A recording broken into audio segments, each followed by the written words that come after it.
Hello friends, welcome back to mister missus Lakshmi Arun vlogs. ಹೇಗಿದ್ದೀರಿ ಎಲ್ಲರೂ? ನಾವು ಚೆನ್ನಾಗಿದ್ದೀವಿ, ನೀವು ಕೂಡ ತುಂಬಾ ಚೆನ್ನಾಗಿದ್ದೀರಾ ಅಂತ ಭಾವಿಸ್ತೀನಿ. ನಮ್ಮ ಮುದ್ದು ಪುಟಾಣಿನ ಬ್ಯಾಸ್ಕೆಟಲ್ಲಿ ಕೂರಿಸ್ಕೊಂಡು ಶಾಪಿಂಗ್ ಹೋಗಿದ್ವಿ. ಸೊ ರಿಲಯನ್ಸ್ಗೆ ಹೋಗಿ ಸ್ವಲ್ಪ ಐಟಮ್ಸ್ ತರಬೇಕಾಗಿತ್ತು, ಎಲ್ಲ ತೊಗೊಂಡು ಬಂದ್ವಿ. ಸೊ ಹಾಗೆ ಅವತ್ತಿನ ದಿನ ಸಂತೆ ಕೂಡ ಇತ್ತು. ಸಂತೆಯಲ್ಲಿ ಎಷ್ಟು ಫ್ರೆಶ್ ಆಗಿರೋ ಅಂಥ ಕಾಲಿಫ್ಲವರ್ಸ್ ಇತ್ತು ಅಂತ ಹೇಳಿದ್ರೆ ತುಂಬ ದಿನ ಆಗೋಗಿತ್ತು. ಗೋಬಿ ಮಂಚೂರಿಯನ್ ಮಾಡಬೇಕು ಅಂತ ಆಸೆ ಆಗ್ತಿತ್ತು. ಸರಿ ತೊಗೊಂಡು ಇಟ್ಕೊಳ್ಳೋಣ ಅಂತ ಅದನ್ನು ತೊಗೊಂಡು ಬಂದ್ವಿ. ಇನ್ನು ಡ್ರೈ ಫಿಶ್ ಎಲ್ಲ ಇತ್ತು, ಅಮ್ಮ ತೊಗೊಳ್ಳೋಣ ಅಂತ ಹೇಳಿದ್ರು, ಅದನ್ನು ತೊಗೊಂಡು ಮನೆಗೆ ಬಂದ್ವಿ. ಸೊ ಇದು ನೆಕ್ಸ್ಟ್ ಡೇ ವ್ಲಾಗು. ಆ್ಯಕ್ಚುಲಿ ಶಿಲ್ಪ ಬಂದು ಮನೆಗೆ ತುಂಬ ದಿನ ಆಯಿತು. ನನ್ನ ಬೆಸ್ಟ್ ಫ್ರೆಂಡ್ ಶಿಲ್ಪ ನಿಮಗೆ ಗೊತ್ತಲ್ವಾ? ಸೊ ಅವಳು ಇವತ್ತು ಬರ್ತೀನಿ ಅಂತ ಹೇಳಿದ್ಲು ಪಾಪನ ನೋಡೋದಕ್ಕೆ. ಸೊ ಸುಮಾರು ದಿನ ಆದಮೇಲೆ ಬರ್ತಿದ್ದಾಳಲ್ಲ, ಅವಳಿಗೆ ಮ್ಯಾಗಿ ಅಂದರೆ ತುಂಬಾ ಇಷ್ಟ. ಏನು ಮಾಡಲಿ ಅಂತ ಕೇಳಿದ್ದೆ, ಅವಳು ಮ್ಯಾಗಿನೇ ಮಾಡು ಅಂತ ಹೇಳಿದ್ಲು. ಸರಿ, ಮ್ಯಾಗಿ ಮನೇಲಿ ಇರಲಿಲ್ಲ, ಅದಕ್ಕೆ ಆನ್ಲೈನಲ್ಲಿ ಆರ್ಡ್ರ್ ಮಾಡೋಣ ಅಂತ ಹೇಳಿಬಿಟ್ಟು ರಿಲಯನ್ಸಿಂದ ಆರ್ಡ್ರ್ ಮಾಡಿ ತರಿಸ್ದೆ. ಅಮ್ಮ ಹೇಳಿದ್ರು, 20 ರೂಪಾಯಿ ಮ್ಯಾಗಿ ಕೂಡ ಆನ್ಲೈನಲ್ಲಿ ಆರ್ಡ್ರ್ ಮಾಡಿದ್ರೆ ತಂದು ಕೊಡ್ತಾರಮ್ಮ ಅಂತ. ಈಗಿನ ಕಾಲ ಆಗಿದೆ, ನಮ್ಗೆ ಏನು ಬೇಕಿದ್ರೂ ಆನ್ಲೈನಲ್ಲಿ ತೊಗೋಬೋದು. ಸೊ ಸೂಪರ್ ಈಸಿ ಆಗುತ್ತೆ. ನಮ್ಮ ಮನೆಯಿಂದ ರಿಲಯನ್ಸು ಸ್ವಲ್ಪ ದೂರನೇ ಇದೆ. ಸೊ ಆಗಾಗ ಏನಾದರೂ ಬೇಕು ಅಂತ ಹೇಳಿದ್ರೆ ಆನ್ಲೈನಲ್ಲಿ ಪಟ್ಟಂತ ಆರ್ಡ್ರ್ ಮಾಡಿದ್ರೆ ವಿತಿನ್ 20 ಮಿನಿಟ್ಸು ಮನೆಗೆ ಡೆಲಿವರಿ ಮಾಡಿಬಿಡ್ತಾರೆ. ಸೊ ಅಲ್ಲವರೆಗೂ ಹೋಗೋ ರಿಸ್ಕೇ ಇಲ್ಲ. ಇನ್ನು ನಮ್ಮ ಸ್ವೀಟ್ ಆರ್ಟ್ ಶಿಲ್ಪ ಮನೆಗೆ ಬಂದಾಯಿತು. ಅವಳು ಬಂದ ಮೇಲೆ ಅಂತೂ ನಮ್ಮ ಚಿಂಟು ಫುಲ್ ವೆಲ್ಕಮ್ಮು. ಅವಳಿಗೆ ಪಾಪ ಒಂದು ರೀಲ್ಸ್ ಅವನ ಜೊತೇಲಿ ಮಾಡಬೇಕು ಅಂತ ಆಸೆ ಪಟ್ಟು ಬಂದಳು.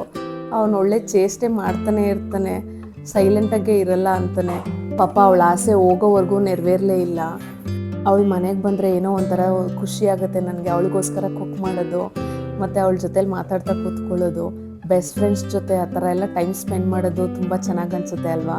ನಮ್ಮ ಸಾತ್ವಿಕ್ ಪುಟ್ಟ ಈ ಸತಿ ಅವಳು ಬರೋಷ್ಟೊತ್ತಿಗೆ ತುಂಬಾ ಬೆಳೆದು ಬಿಟ್ಟಿದ್ದಾನೆ. ಫಸ್ಟೆಲ್ಲನೂ ಅವನು ಕೂತ್ಕೊಳ್ತಿದ್ದ, ಆಟಾಡ್ತಿದ್ದ. ಈಗ ಅವನೇ ನಿಂತ್ಕೊಂಡು ಓಡಾಡ್ತಾನೆ, ಬ್ಯಾಲೆನ್ಸ್ ಎಲ್ಲ ಇದೆ. ಅದನ್ನು ನೋಡಿ ಅವಳು ಖುಷಿ ಪಡ್ತಾಯಿದ್ಲು. ನಮ್ಮ ಜೊತೆಲ್ಲ ಆಟ ಆಡ್ಕೊಂಡಿದ್ದ. ನಾವು ಟೀ ಟೈಮಲ್ಲಿ ಟೀ ಕುಡ್ಕೊಂಡು ಜೊತೇಲಿ ಮಾತಾಡ್ತಾ ಇದ್ವಿ. ಎಷ್ಟು ಮುದ್ದಾಗಿ ಮಾಡ್ತಾನೆ ನಮ್ಮ ಸಾತ್ವಿಕ್ ಪುಟ್ಟ ಅಂದರೆ, ಯಪ್ಪ ಖುಷಿ ಆಗುತ್ತೆ. ಅವಳ ಜೊತೆಲೂ ತುಂಬ ಚೆನ್ನಾಗಿ ಜೆಲ್ ಆಗಿಬಿಟ್ಟ ಅವನು. ಇನ್ನು ನಾನು ಟೀ ರೆಡಿ ಮಾಡಿಕೊಟ್ಮೇಲೆ ಸ್ವಲ್ಪ ಹೊತ್ತು ಟೈಮ್ ಸ್ಪೆಂಡ್ ಮಾಡಿಬಿಟ್ಟು ಅವಳಿಗೆ ಬೇಕಾಗಿದ್ದು ಮ್ಯಾಗಿ ಮಾಡ್ತಿದ್ದೆ. ವೆಜಿಟೇಬಲ್ಸ್ ಹಾಕಿ ಮ್ಯಾಗಿ ಮಾಡಿಕೊಡು ಅಂತ ಹೇಳಿದ್ರು. ಸೊ ಅದೆಲ್ಲ ರೆಡಿ ಮಾಡ್ಕೊಂಡಿದ್ದೆ. ಇನ್ನು ನನಗೆ ಗೋಬಿ ತಿನ್ನಬೇಕು ಅಂತ ಅನ್ನಿಸ್ತಿತ್ತಲ್ವ, ಅವಳು ಬಂದಿದ್ಲು ಸ್ಪೆಷಲ್ ಒಕೇಶನ್ ಅಂತ ಹೇಳಿ ಅವಳಿಗೂ ಸೇರಿಸಿ ಗೋಬಿ ಮಾಡೋಣ ಅಂತ ಅಂದ್ಕೊಂಡು ರೆಡಿ ಮಾಡ್ಕೊಳ್ತಾ ಇದ್ದೆ. ನನಗನ್ನಿಸ್ತು ಸ್ವಲ್ಪ ಕಿಚನಲ್ಲೇ ಟೈಮ್ ಸ್ಪೆಂಡ್ ಮಾಡಿಬಿಟ್ಟೆ, ಇನ್ನೂ ಜಾಸ್ತಿ ಅವಳ ಜೊತೆಲಿ ಕೂತ್ಕೊಂಡು ಮಾತಾಡ್ಬೋದಾಗಿತ್ತು ಅಂತ. ಬಟ್ ಆದರೆ ಅವಳಿಗೋಸ್ಕರ ಕುಕ್ ಮಾಡೋದಂದರೆ ನಂಗೆ ತುಂಬ ಇಷ್ಟ. ಇನ್ನು ನಮ್ಮ ಸಾತ್ವಿ ಪುಟ ಅಂತ ಅವಳ ಜೊತೇಲಿ ಎಷ್ಟು ಕ್ಯೂಟಾಗಿ ತಿನ್ನಿಸ್ಕೊಂಡು ಆಟ ಆಡ್ತಾ ಇದ್ದ. ಸೊ ಮ್ಯಾಗಿ ರೆಡಿ ಆಗೋಯ್ತು. ಅಮ್ಮ ಗೋಬಿ ಮಾಡೋದಕ್ಕೋಸ್ಕರ ಕಾಲಿಫ್ಲವರ್ ತಂದಿದ್ನಲ್ಲ, ಅದನ್ನೆಲ್ಲ ನೀಟಾಗಿ ಕ್ಲೀನ್ ಮಾಡಿ ಕೊಟ್ಟರು. ಸೊ ಅದು ರೆಸಿಪಿ ಹೆಂಗೆ ಮಾಡೋದು ಅಂತ ನೋಡೋಣ ಬನ್ನಿ. ಸೊ ನೀಟಾಗಿ ಈ ರೀತಿ ಬಿಡಿಸಿಸ್ಕೊಂಡು ಅದನ್ನು ಬಿಸಿನೀರಲ್ಲಿ ಹಾಕಿ 1-2 ನಿಮಿಷ ಬೇಯಬಾರ್ದು ಅದು. ಸೊ ಅದರಲ್ಲಿರುವಂಥ ಸಣ್ಣ ಸಣ್ಣ ಹುಳಗಳು ಸಾಯಿ ಅಂತ ಹೇಳಿ ಬಿಸಿನೀರಲ್ಲಿ ಹಾಕಿ ಈ ರೀತಿ ಸೆಪ್ರೇಟ್ ಮಾಡಿ ಇಟ್ಕೊಂಡಿದ್ದೀನಿ. ಒಂದು ಬೌಲಲ್ಲಿ ಕಾರ್ನ್ಫ್ಲೋರು 5 ಸ್ಪೂನು, 2 ಸ್ಪೂನು ಮೈದಾ, 1 ಸ್ಪೂನು ಅಕ್ಕಿ ಹಿಟ್ಟು ಹಾಕಿ, ಆಮೇಲೆ ಅದಕ್ಕೆ ಶುಂಠಿ ಬೆಳ್ಳುಳ್ಳಿ ಪೇಸ್ಟು ನಾನು ಮನೆಯಲ್ಲೇ ಮಾಡ್ಕೊಂಡಿದ್ದೀನಿ. ಸೊ ಖಾರದ ಪುಡಿ 4 ಸ್ಪೂನು, ರುಚಿಗೆ ತಕ್ಕಷ್ಟು ಉಪ್ಪು ಹಾಕ್ಕೊಂಡು ಚೆನ್ನಾಗಿ ನೀರು ಹಾಕಿ ಮಿಕ್ಸ್ ಮಾಡ್ಕೊಳ್ಬೇಕು. ಇದು ಬ್ಯಾಟರು ಈ ರೀತಿ ಬಂದರೆ ಸಾಕು. ಈಗ ಮಿಕ್ಸ್ ಮಾಡಿರೋಂಥ ಬ್ಯಾಟರಲ್ಲಿ ಕಾಲಿಫ್ಲವರ್ ಏನಿತ್ತಲ್ವ ಅದನ್ನು ನೀರೆಲ್ಲ ಸೋದಿಸ್ಕೊಂಡು ಹಾಕಿ ನೀಟಾಗಿ ಬ್ಯಾಟರ್ನ ಮಿಕ್ಸ್ ಮಾಡಿಕೊಂಡು ಎಣ್ಣೆಯಲ್ಲಿ ಈ ರೀತಿ ಗರಿ ಗರಿಯಾಗಿ ಕರ್ಕೊಳ್ಬೇಕು. ನಮಗೆ ಜಾಸ್ತಿ ಸಾಫ್ಟಾಗಿರೋವಂಥ ಗೋಬಿ ಬೇಕು ಅಂತ ಹೇಳಿದ್ರೆ ಕಾರ್ನ್ಫ್ಲೋರ್ ಜಾಸ್ತಿ ಹಾಕ್ಕೊಂಡ್ರೆ ಸಾಫ್ಟಾಗಿ ಬರುತ್ತೆ. ಇಲ್ಲ ತುಂಬ ಗರಿ ಗರಿಯಾಗಿ ಬರಬೇಕು ಅಂತ ಹೇಳಿದ್ರೆ ಸೊ ನಾನು ಹೇಳಿದ ಕ್ವಾಂಟಿಟಿನ ಮೇಂಟೈನ್ ಮಾಡಿ. ನಮ್ಮ ಮನೆಯಲ್ಲಿ ಕ್ರಿಸ್ಪಿಯಾಗಿದ್ದರೆ ಗೋಬಿನ ಇಷ್ಟಪಡ್ತಾರೆ.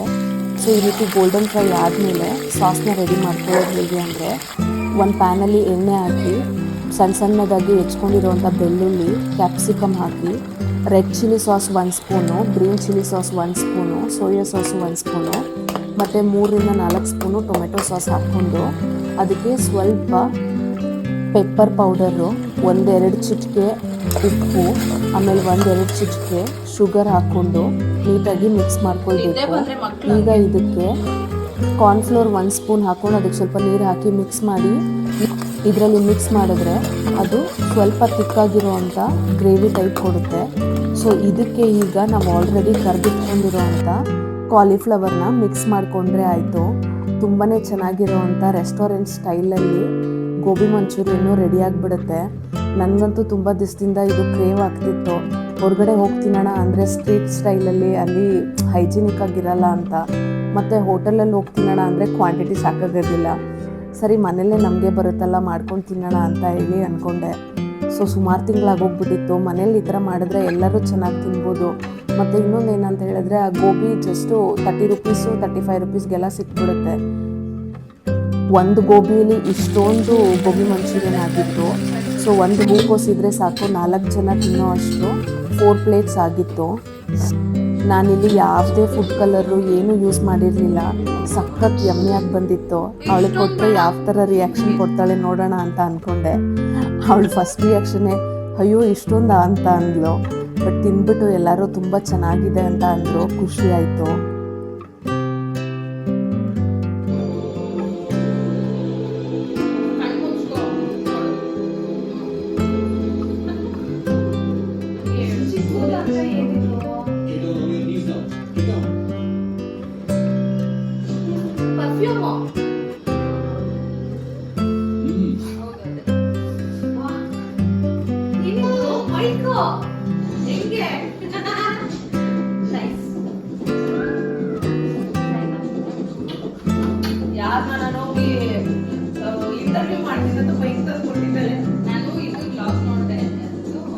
ನಮ್ಮ ಶಿಲ್ಪ ನನಗೇನೋ ಗಿಫ್ಟ್ ತಂದಿದ್ಲು. ಕಣ್ಮುಚ್ಕೋ ಏನೋ ತಂದಿದ್ದೀನಿ ಗೆಸ್ ಮಾಡು ನೋಡೋಣ ಅಂತ ಸುಮಾರು ಸತಿ ಕೇಳಿದ್ಲು. ನಾನು ಏನೇನೋ ಲಿಸ್ಟ್ ಹೇಳಿದೆ. ಅದರಲ್ಲಿ ನಾನು ಆ್ಯಕ್ಚುಲಿ ಗೆಸ್ ಮಾಡಿದ್ದೆ ಬಂದಿತ್ತು. ನನಗೋಸ್ಕರ ಅವಳು ಮೈಕ್ನ ಗಿಫ್ಟ್ ಮಾಡಿದ್ಲು. ನಾನು ಒಂದು ಡ್ರೈ ಫ್ರೂಟ್ಸ್ದು ವ್ಲಾಗ್ ಮಾಡಿದ್ದೆ. ಅದರಲ್ಲಿ ಆ್ಯಕ್ಚುಲಿ ನನಗೆ ಅನ್ನಿಸ್ತಿತ್ತು ಮೈಕ್ ಇದ್ದಿದ್ರೆ ಚೆನ್ನಾಗಿರ್ತಿತ್ತು, ತೊಗೊಂಡಿರ್ಬೋದಾಗಿತ್ತು ಅಂತ ನಮ್ಮ ಮನೆಯವ್ರಿಗೆ ಹೇಳಿದ್ದೆ. ನಾನು ಒಳ್ಳೇದು ಮೈಕು ಚೆಕ್ ಮಾಡಿಬಿಟ್ಟು ಹೇಳಿ ನಾನು ತೊಗೊಳ್ತೀನಿ ಅಂತ. ಬಟ್ ಅಷ್ಟೊತ್ತಿಗೆ ಅವಳೇ ಹೆಂಗೆ ಗಿಫ್ಟ್ ಮಾಡಿದ್ಲು ಅಂತ ಗೊತ್ತಿಲ್ಲ. ಸಖತ್ ಖುಷಿಯಾಗೋಯ್ತು. ಇವತ್ತು ಆ್ಯಕ್ಚುಲಿ ನಾನು ವಾಯ್ಸ್ ಓವರ್ ಕೊಟ್ಟಿರೋದು ಆ ಮೈಕಲ್ಲೇ. ಎಷ್ಟು ಕ್ಲಾರಿಟಿ ಇದೆ ಅಂತ ಹೇಳಿದ್ರೆ ನನಗೆ ಕೋಲ್ಡಾಗಿರೋದು ಕೂಡ ತುಂಬ ಕ್ಲಿಯರಾಗಿ ಗೊತ್ತಾಗ್ತಿದೆ. ನಂಗೆ ತುಂಬ ಅಂದರೆ ತುಂಬಾ ಇಷ್ಟ ಆಯಿತು. ನನಗೋಸ್ಕರ ಪ್ರೀತಿಯಿಂದ ಅವಳು ಸೆಲೆಕ್ಟ್ ಮಾಡಿ ಇದನ್ನೆಲ್ಲ ಕೊಡಿಸ್ತಾಳಲ್ಲ, ತುಂಬ ಖುಷಿ ಆಯಿತು. ಅದು ತುಂಬ ಎಕ್ಸ್ಪೆನ್ಸಿವ್ ಇದೆ, ದುಡ್ಡಿನ ವಿಚಾರ ಅಲ್ಲ. ನನಗೋಸ್ಕರ ಅವಳು ಅಷ್ಟು ಪ್ರೀತಿಯಿಂದ ಚೆಕ್ ಮಾಡಿ ಯೋಚನೆ ಮಾಡಿ ಕೊಡಬೇಕು ಅಂತ ಕೊಡ್ತಾಳಲ್ವ, ಅದು ತುಂಬಾ ಖುಷಿ ಆಗುತ್ತೆ. ನನಗೋಸ್ಕರ ಯೋಚನೆ ಮಾಡೋವಂಥ ಜೀವ ಅದು. ತುಂಬ ಇಷ್ಟ ಆಯಿತು. ಲವ್ ಯು ಕಣೆ. ಎಷ್ಟು ಇಷ್ಟ ಆಯಿತು ಅಂತ ಹೇಳಿದ್ರೆ ನಾನು ನೆಕ್ಸ್ಟು ಇದರಲ್ಲಿ ಎಷ್ಟೊಂದು ಇಂಟರ್ವ್ಯೂಸ್ ಮಾಡಬೇಕಪ್ಪ ದೇವ್ರೆ ಅಂತ ಅನ್ಕೋತಿದ್ದೆ. ಆ ಸಾಫ್ಟಾಗಿರೋವಂಥ ಸ್ಪಾಂಜ್ ಅಂತೂ ಸಖತ್ ಇಷ್ಟ ಆಯಿತು ನನಗೆ.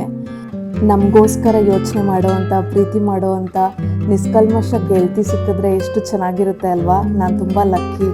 ಟಚ್ ವುಡ್ ಯಾರ ಕಣ್ಣು ಬೀಳಬಾರ್ದು. ಸೊ ನೋಡಿದ್ರಲ್ಲ ನನ್ನ ಪ್ರೀತಿ ಗೆಳತಿ ಜೊತೆ ಯಾವ ರೀತಿ ಟೈಮ್ ಸ್ಪೆಂಡ್ ಮಾಡಿದೆ ಅಂತ. ಸೊ ಈ ವ್ಲಾಗು ನಿಮಗೆ ಇಷ್ಟ ಆಗಿದೆ ಅಂತ ಬಯಸ್ತಿದ್ದೀನಿ ಫ್ರೆಂಡ್. ಈ ವ್ಲಾಗು ನಿಮಗೆ ಇಷ್ಟ ಆಗಿದ್ರೆ ದಯವಿಟ್ಟು ಒಂದು ಲೈಕ್ ಮಾಡಿ, ಶೇರ್ ಮಾಡಿ, ಮತ್ತು ನಿಮ್ಮ ಅಭಿಪ್ರಾಯನ ಕಮೆಂಟ್ ಮಾಡಿ. Thank you for watching. Will catch you in next vlog.